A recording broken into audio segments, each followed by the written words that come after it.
তো বন্ধুরা, এখন সেই সময় এসে গেছে যখন ভারতও স্যাটেলাইট লঞ্চের বিষয়ে নিজেদের আধিপত্যকে বিস্তার করতে চলেছে, আর যেটা আমেরিকা এবং চীনের মতো দেশ ভাবতেও পারেনি সেটা ইসরোর বিজ্ঞানীরা ডেভেলপ করে দেখিয়ে দিয়েছে। কারণ ইসরোর বিজ্ঞানীরা এমনই এক রকেট লঞ্চ ভেহিকেলকে ডেভেলপ করে নিয়েছে যা থেকে কোনো ছোটখাটো নয়, বরং 80% রকেট এবং স্যাটেলাইট লঞ্চের খরচা বেঁচে যাবে। আর ভারতীয় বিজ্ঞানীরা এই রকেট লঞ্চ ভেহিকেলের যে প্রযুক্তিকে ডেভেলপ করেছে সেই টেকনিক এখনো পর্যন্ত জাপান এবং ইউরোপের মতো বড় বড় দেশ ডেভেলপ করতে পারেনি। অর্থাৎ ভারতের এই নতুন সফলতা বিশ্বের বিভিন্ন বড় বড় দেশকে আশ্চর্য করে দিয়েছে। আর একদিকে যেখানে ডিআরডিও ডিফেন্সের জন্য নতুন নতুন প্রযুক্তিকে ডেভেলপ করতে পিছিয়ে নেই। তো বন্ধুরা, সম্পূর্ণ আপডেট আসলে কি তাই ভিডিওতে জেনে নেওয়া যাক। কিন্তু ভিডিওতে এগিয়ে যাওয়ার পূর্বে ভারতীয় বিজ্ঞানীদের নতুন সফলতার জন্য ভিডিওটা একটা লাইক করে চ্যানেলটা সাবস্ক্রাইব অবশ্যই করবেন। তো বন্ধুরা, ইসরোর বিজ্ঞানীরা এমন এক প্রযুক্তিকে ডেভেলপ করে নিয়েছে যেটা আজ পর্যন্ত জাপান এবং ইউরোপের মতো বড় বড় দেশ করতে পারেনি। তো বন্ধুরা, আজ আমরা কথা বলছি রিইউজেবল রকেট লঞ্চ ভেহিকেলের বিষয়ে, যেটা ইসরোর বিজ্ঞানীরা সফলতাপূর্বক ম্যানুফ্যাকচার করে নিয়েছে। আর ভারতের এই ডেভেলপমেন্ট থেকে চীন এবং জার্মানিও আশ্চর্য হয়ে গেছে, কারণ এরা একদিকে যেখানে ভারতকে পেছনে ফেলতে চায় যাতে ভারত আগে অগ্রসর হতে না পারে, আর অন্যদিকে ভারত এই দেশগুলোকে পেছনে ফেলার প্রস্তুতি নিচ্ছে।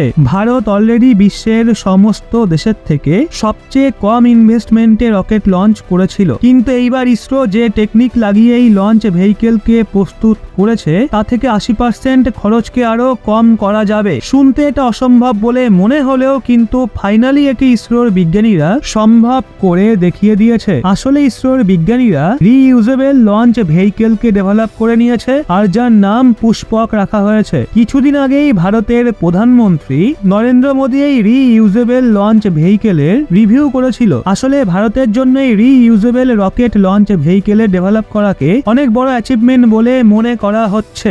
এই কারণে নরেন্দ্র মোদীও একে দেখার জন্য বিক্রম সারাভাই স্পেস সেন্টারে গিয়েছিলেন, যেখানে ইসরো দাবি করেছে এই রিইউজেবল লঞ্চ ভেহিকেল থেকে 80% রকেট লঞ্চের খরচকে বাঁচানো যাবে। যে রকেট লঞ্চ এবং স্পেস এক্সপ্লোরেশনের জন্য 10 কোটি টাকা খরচ করতে হতো, এখন তাকে 2 কোটি টাকাতেই সম্পূর্ণ করা যাবে, যা থেকে ভারতের যে কোনো স্টার্টআপ কোম্পানির যদি স্যাটেলাইট বিক্রি করে তাহলে সেই কোম্পানি খুব সহজেই কম কস্টে একে অ্যাকোয়ার করতে পারবে। এছাড়াও আমরা অন্যান্য দেশের জন্য কম কস্টে স্যাটেলাইট লঞ্চ করতে পারবো, যা থেকে ভারতের এই বড় লেভেলের লাভ হবে। আর সেই সময় দূরে নেই যখন জাপান এবং ইউরোপের বড় বড় দেশগুলোকেও এই টেকনোলজি পাওয়ার জন্য লাইনে দাঁড়িয়ে থাকতে দেখা যাবে, কারণ এই দেশগুলোর বিজ্ঞানীরা এই রিইউজেবল লঞ্চ ভেহিকেলের টেকনোলজিকে ডেভেলপ করার জন্য দিনরাত কঠোর পরিশ্রম করেছে, কিন্তু এখনো পর্যন্ত এই টেকনোলজির ওপর সাকসেস আনতে পারেনি।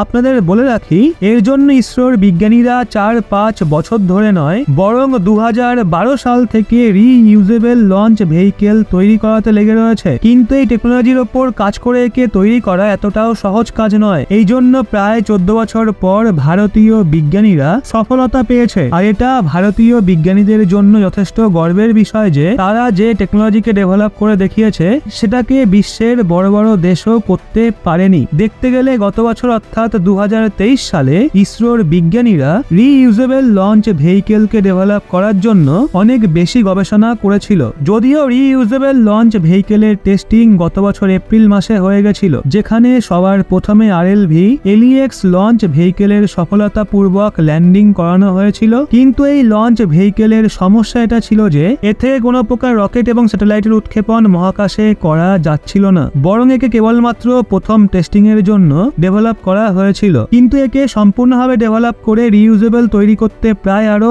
10 মাস সময় লেগেছিল। আর এই সময় অর্থাৎ 2024 সালে একে সাকসেসফুলি তৈরি করে নেওয়া হয়েছে, আর এর নাম দেওয়া হয়েছে পুষ্পক। আর সবচেয়ে বড় কথা হলো ইসরোর বিজ্ঞানী বিজ্ঞানীরা একে তৈরি করার জন্য অন্য কোনো দেশের ইলেকট্রনিক এবং মেশিনারি ইকুইপমেন্টের ব্যবহার করেনি। সম্পূর্ণভাবে ডিজাইন থেকে শুরু করে manufacturing made in India equipment দ্বারা প্রস্তুত করা হয়েছে। যদিও কিছু কিছু ইকুইপমেন্ট অন্য দেশের ব্যবহার করতে হয়েছে, কিন্তু এতে যে 90% ইকুইপমেন্ট ব্যবহার করা হয়েছে সেটা ভারতেই বানানো হয়েছে। যেমন navigation hardware, indigenous landing gear, এছাড়াও আরো অন্যান্য জিনিস রয়েছে যেগুলো আমরা ভারতের থেকেই সোর্স করেছি। আর এটা একটা অনেক বড় উদাহরণ মেক ইন ইন্ডিয়া আর ভারতের ইনোভেটিভ টেকনোলজির দিকে অগ্রসর হওয়ার, যে কিভাবে ভারত ক্রমশ আত্মনির্ভর হয়ে উঠছে। আর এই দেশগুলো ভারতের এই টেকনোলজিকে পাওয়ার চেষ্টায় রয়েছে, যেখান থেকে ভারত এতদিন পর্যন্ত বেশিরভাগ জিনিস ক্রয় করে এসছে। আর এর সবচেয়ে বড় কথা হলো পুষ্পক RLV বিমান ফুললি রিইউজেবল তৈরি করা হয়েছে, যা থেকে কোনো প্রকারের রকেটকে লঞ্চ করা যেতে পারে। আর একবার রকেটকে লঞ্চ করার পরে দ্বিতীয়বার ব্যবহারে কোনো সমস্যা হবে না, যার টেস্টিং 2023 সালে এপ্রিল মাসে করা হয়েছিল RLV ভেহিকেল দ্বারা, যাতে পুষ্পক RLV লঞ্চ ভেহিকেলের জন্য দ্বিতীয়বার ল্যান্ডিং হতেও কোনো প্রকার সমস্যা হবে না। আর এইবার ইসরো যে পুষ্পক RLV লঞ্চ ভেহিকেলকে ডেভেলপ করেছে, এটা যে কোনো স্যাটেলাইটকে স্পেসে প্রেরণ করে এরোপ্লেনের মতো ল্যান্ডিং হতে পারবে। অন্যদিকে প্রথমের যে লঞ্চ ভেহিকেল ছিল সেটা স্যাটেলাইটকে মহাকাশেই উৎক্ষেপণ করে সম্পূর্ণভাবে নষ্ট হয়ে সমুদ্রে পড়ে যেত, কিন্তু পুষ্পক লঞ্চ ভেহিকেল থেকে যত খুশি তত স্যাটেলাইটকে বারবার স্পেসে লঞ্চ করা যাবে। আর দেখতে গেলে ভারত ছাড়া চীনও এই রিইউজেবল রকেটের ওপর কাজ করছে, কিন্তু সাকসেসফুলি এখনো পর্যন্ত চীন ডেভেলপ করতে পারেনি। যদিও এই টেস্টিং এতে চীন সফল হয়ে গেছে, কিন্তু এখনো পর্যন্ত লঞ্চ ভেহিকেলকে সাকসেসফুলি ডেভেলপ করতে পারেনি, যাতে করে তারা রকেটকে লঞ্চ করতে পারবে। দেখতে গেলে নিউজিল্যান্ডও সম্পূর্ণ চেষ্টা করেছে, কিন্তু তারা এতে সফল হতে পারেনি। আর এখনো পর্যন্ত ভারত ছাড়া আমেরিকার SpaceX কোম্পানি, যার মালিক এলন মাস্ক, তারা রিইউজেবল ভেহিকেলকে সাকসেসফুলি ডেভেলপ করে ফেলেছে, যা থেকে স্পেস সেক্টরের স্যাটেলাইটও লঞ্চ করা হয়ে গেছে। কিন্তু এখনো পর্যন্ত